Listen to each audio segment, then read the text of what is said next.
Assalamualaikum warahmatullahi wabarakatuh.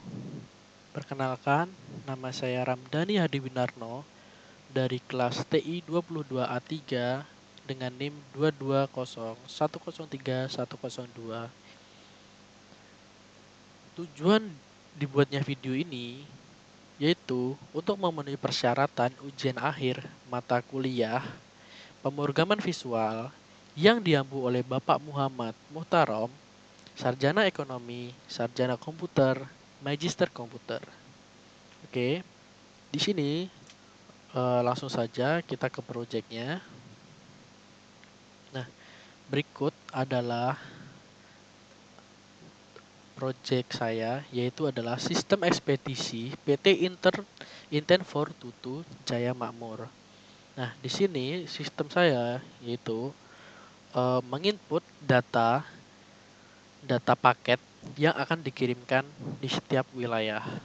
Oke, kita lihat seperti ini. Di sini ada ID pengiriman dan lain-lain. Mungkin saya jelaskan satu persatu ya. Di sini ada judul yang pertama sistem ekspedisi, lalu PT Inten Fortutu Jaya Makmur. Nah, untuk pertama itu ada ID pengirim yang isinya nanti adalah ID dari pengirim, lalu ada nama pengirim, ada alamat pengirim, tanggal pengiriman, nomor HP, tujuan pulau, lalu ada nama penerima, nomor HP, alamat penerima, lalu ada detail barang, berat barang, total pembayaran, dan masukan resi. Lalu di paling kanan ini adalah tabel yang dimana nanti jika kita menginputkan data yang di form sebelah kiri ini, nanti otomatis akan masuk ke tabel di sini yang sudah disambungkan oleh database. Lalu di sini ada 6 tombol, yaitu ada simpan, hapus, edit, reset, cetak, dan keluar. Oke, di sini saya akan menjelaskan yaitu database-nya terlebih dahulu. Sebelum itu kita aktifkan dulu SMPP-nya. Nah, di sini sudah saya aktifkan. Lalu langsung saja kita masuk.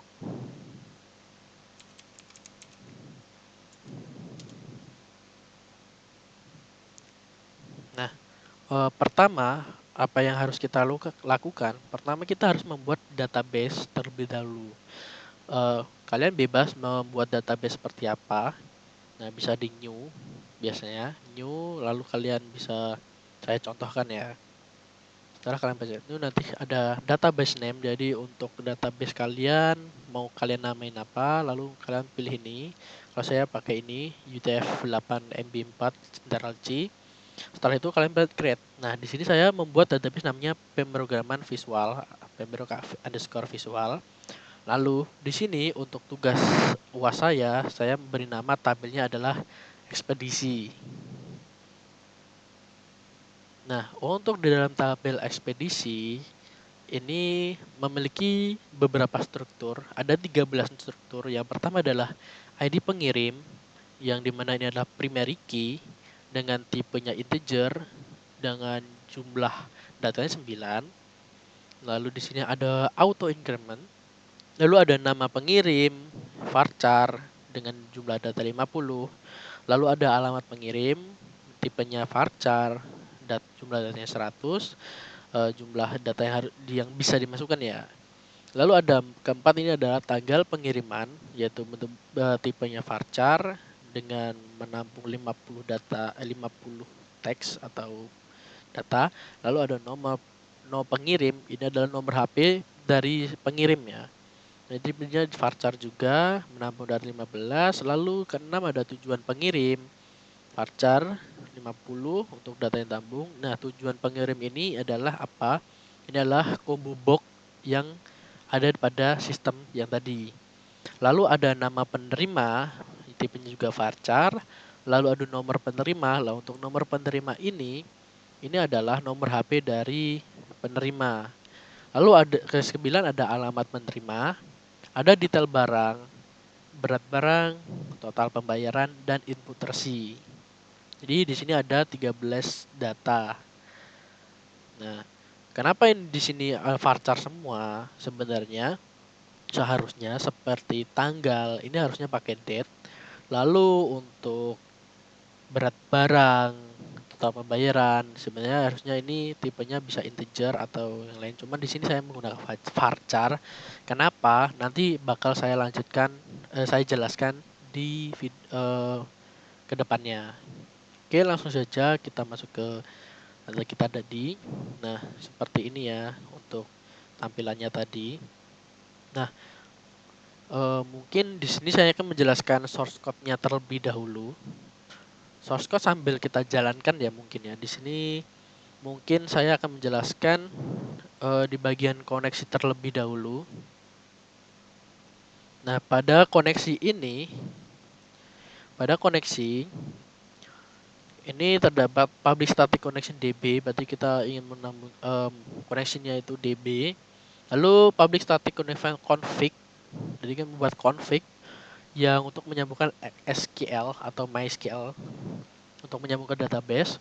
Di sini string database yang kita gunakan adalah Pemroc Visual. Seperti yang saya beritahu tadi, ada Pemroc Visual. Lalu string user. Nah, karena di sini saya melakukan default yaitu dengan user root, passwordnya kosong. Lalu di sini ada string URL, JDBC. URL ini apa? URL ini di mana letak link untuk database kita. Jadi di sini ya localhost phpMyAdmin slash. Nah, slashnya ini apa? Contoh di sini nama database kita.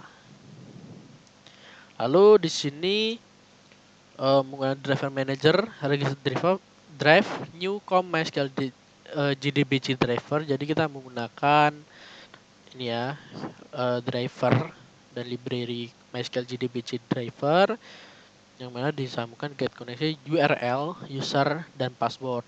Nah, jadi membutuhkan URL, user dan password.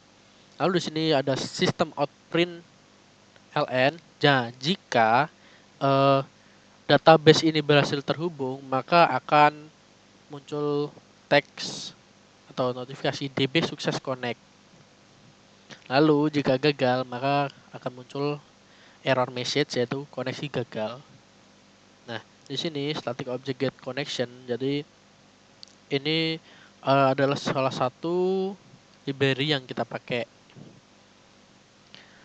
Lalu langsung saja kita ke ekspedisi JFrame. Di sini saya menamakan ekspedisi JFrame, yang dimana di sini ada beberapa komponen seperti label, lalu ada teks ya, ada teks, lalu ada label teks, lalu di sini juga ada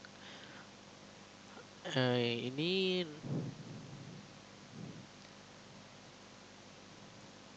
sebentar,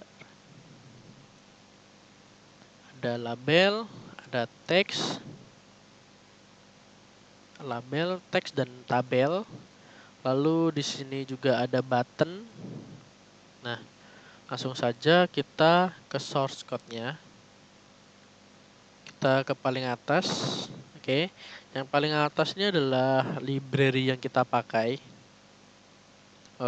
Jadi kita mengimport apa saja di sini.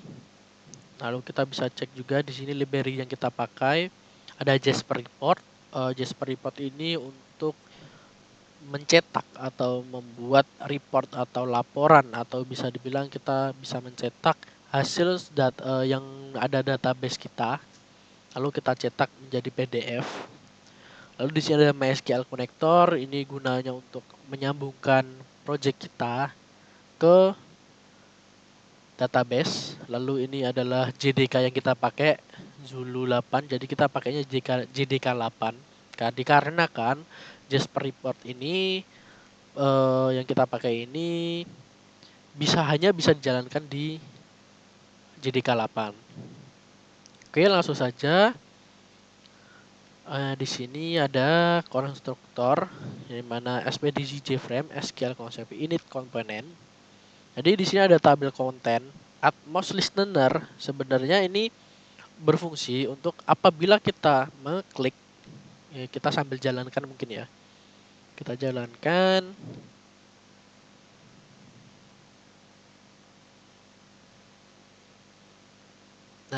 Ketika kita klik, maka data yang pada tabel ini akan di-load ke form, yang dimana sesuai variabel yang sudah kita buat di desain tersebut. Jadi di sini sudah ada variable name yang kita sambungkan. Nanti mungkin kita bahas. Mouse klik Java AWT yang dimana kita meload pada tabel konten. Dan di sini saya menamainya tabel konten. Nah, otomatis dia akan masuk ke form if row 0 populate from row. Lalu ini tujuan pengirim action Java listener public action perform calculate total pembayaran. Jadi di sini tadi kan saya menggunakan varchar. Nah, di sini tujuan pengirim. Jadi di bawah itu ada combo box tujuan pengirim, yang dimana ada action listener-nya mengambil dari database action perform Java AWT event action event, yang dimana kita membuat variabel baru di dalam sini namanya calculate total pembayaran. Jadi calculate total pembayaran itu apa? Mungkin saya jelaskan habis ini. Lalu di sini ada berat barang. Nah, berat barang juga ini disinkronkan dengan calculate total pembayaran.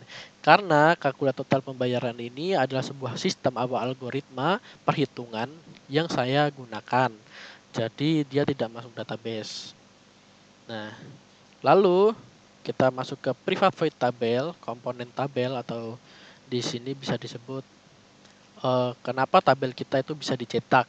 Nah, di sini kita mau ngambil dari database default tabel model. Default tabel model ini model add column, dan dimana pada kolom header itu ada ID pengirim, nama pengirim, tanggal pengiriman, dan lain-lain. Contohnya seperti ini. Dia otomatis membuat kolom header seperti ini. Lalu di bawahnya adalah try string SQL select from ekspedisi. Jadi dia mencoba mengambil data dari database yang dimana diselect semua. Dia memilih semua tabel dari ekspedisi. Jadi semua data yang ada berada tabel ekspedisi akan diambil.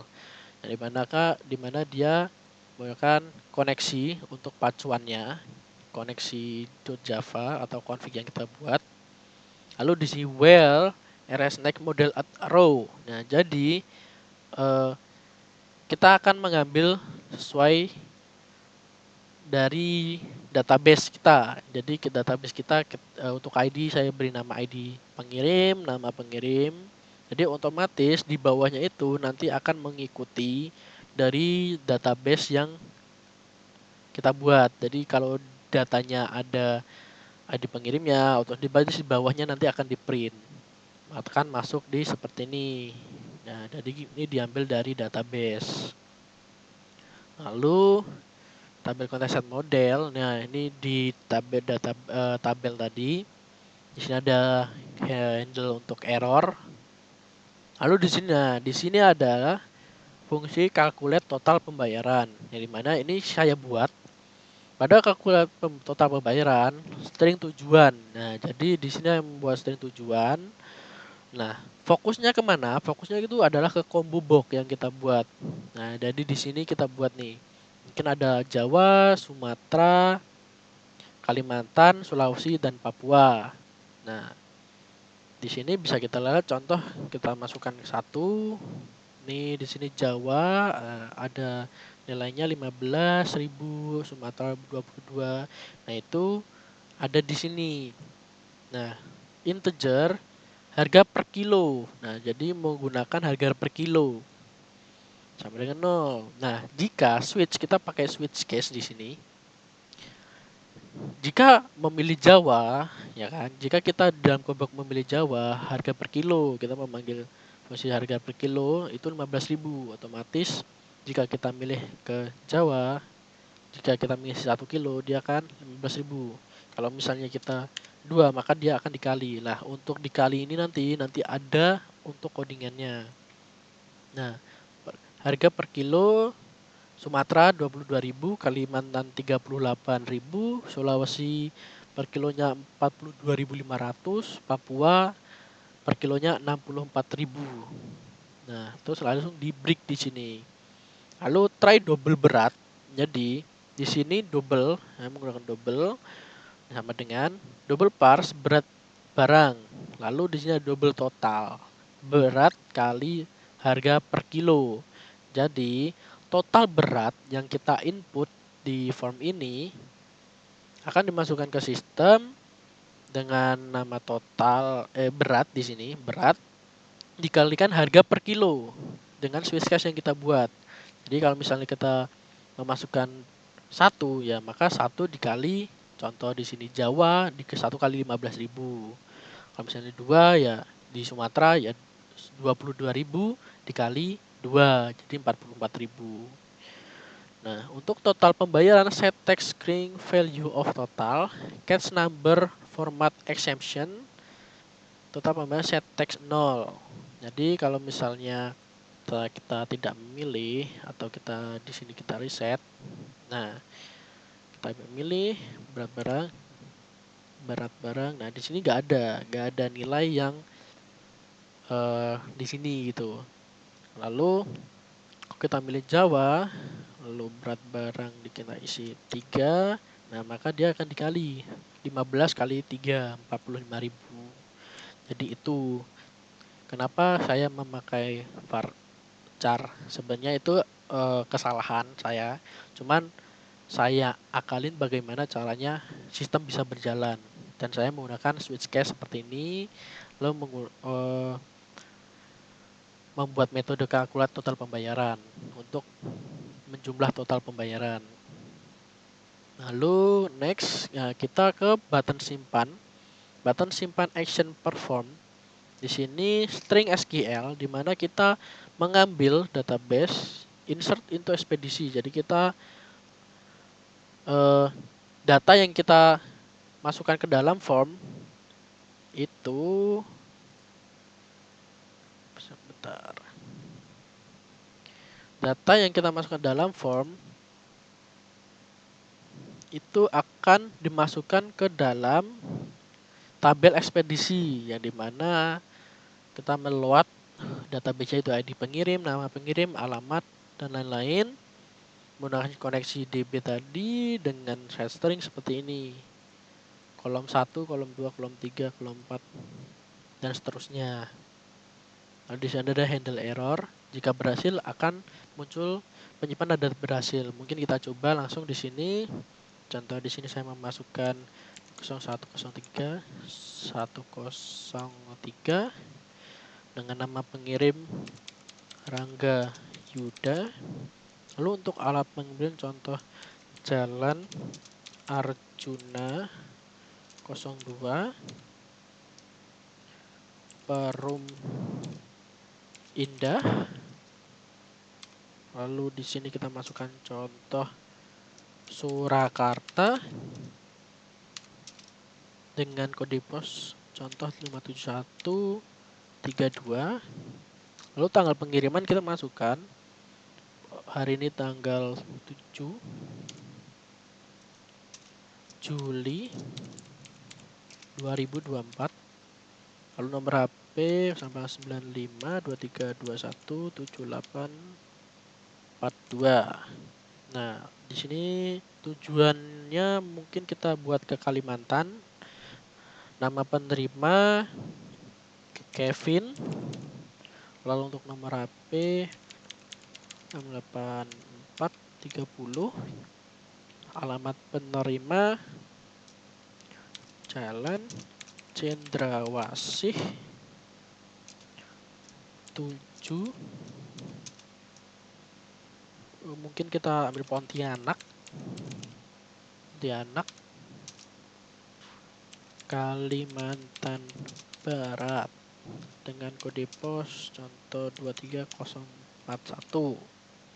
Lalu untuk detail barang di sini contoh pengirim mengirimkan barang laptop. Di sini kita detail barang laptop.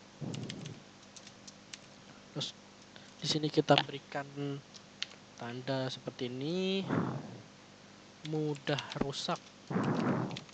Jadi untuk memberitahu kalau barang yang dikirim ini mudah rusak. Lalu untuk berat barang 8 kilo. Nah, di sini otomatis dia mengkalikan. Di sini Kalimantan itu 38.000 dikali 8, hasilnya 304.000. Lalu di sini resinya sesuai peraturan yang ada atau biasanya itu harus itu dimasukkan manual. Contoh di sini 03 103 RY.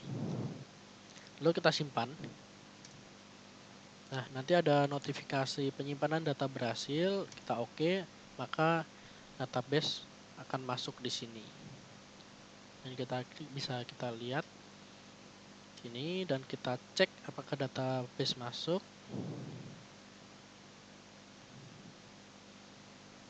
Dan bisa kita cek di sini database sudah masuk. Oke. Kita kembali ke source code kita yang tadi.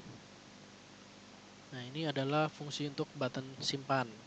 Lalu di bawahnya adalah button edit yang dimana dia mengambil string SQL database update ekspedisi. Dengan kita akan update di tabel ekspedisi dengan set nama pengirim seperti ini. Connection count menggunakan koneksi yang kita buat. Lalu di sini prepare statementnya dia mengambil seperti nama pengirim, alamat pengirim.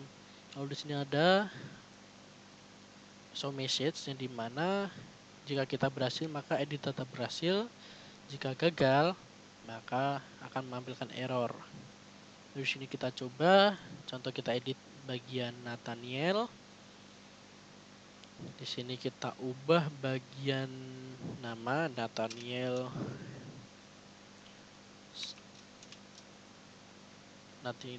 Arjuna di sini. Lalu kita ubah pengiriman menjadi Kalimantan atau Sulawesi mungkin di sini dengan jumlah 7. Maka dia akan otomatis nama penerima Jausa Kenar. Nah, di sini kita edit.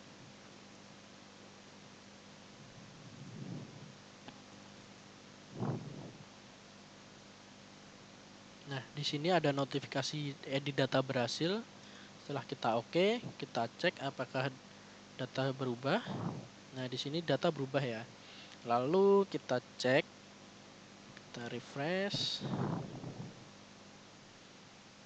Nah, di sini data berhasil diedit.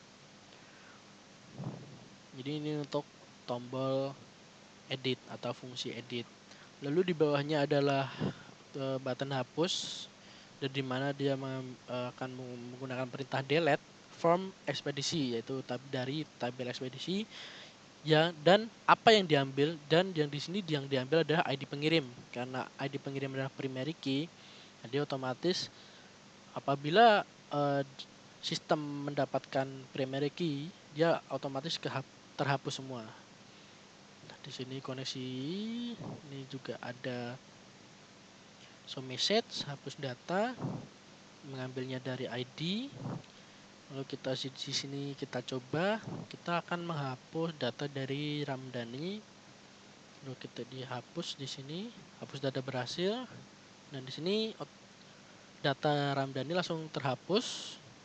Dan kita cek di database, data Ramdhani terhapus. Oke, langsung saja kita ke selanjutnya. Ini tadi sudah kita coba. Lalu di sini ada button reset, yang dimana ketika kita klik maka dia akan mereset semua form yang ada, data form yang tertulis ya di sini. Contoh di sini kita ingin membuat data baru, tetapi di sini masih ada data lama. Langsung kita reset.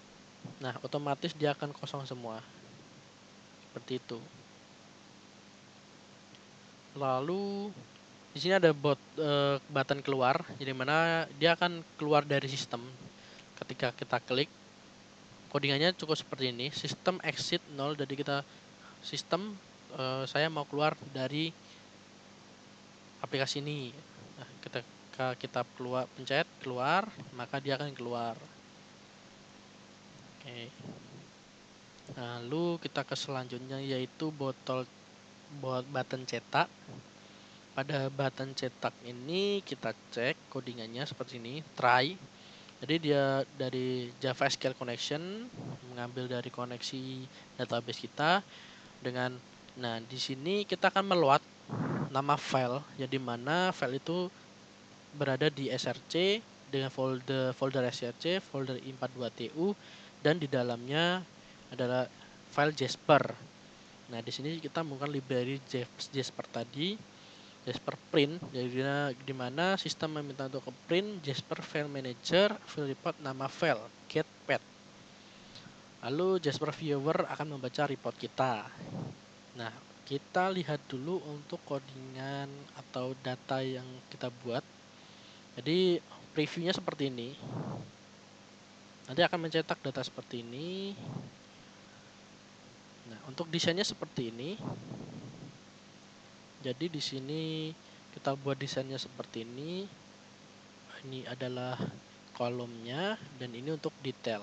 Jadi kita pepetkan di sini agar membentuk tabel. Kita coba langsung di sini. Kita tombol cetak. Nah, maka hasilnya seperti ini. Dia akan mencetak data seperti ini. Sesuai template yang kita buat. Di sini ada database. Jadi sistem ini akan mengambil data dari database secara otomatis.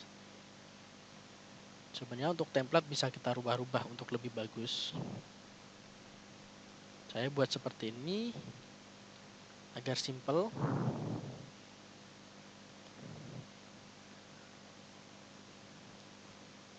Mungkin untuk presentasi tugas UAS pada hari ini cukup, dan ini adalah tugas UAS atau project UAS yang saya kerjakan. Bila ada salah kata, mohon maaf. Semoga video yang saya buat bermanfaat buat teman-teman, buat masyarakat Indonesia apabila ingin belajar tentang Java, NetBeans, atau kita membuat aplikasi dari bahasa Java. Mungkin cukup sekian, apabila ada salah kata mohon maaf. Wassalamualaikum warahmatullahi wabarakatuh.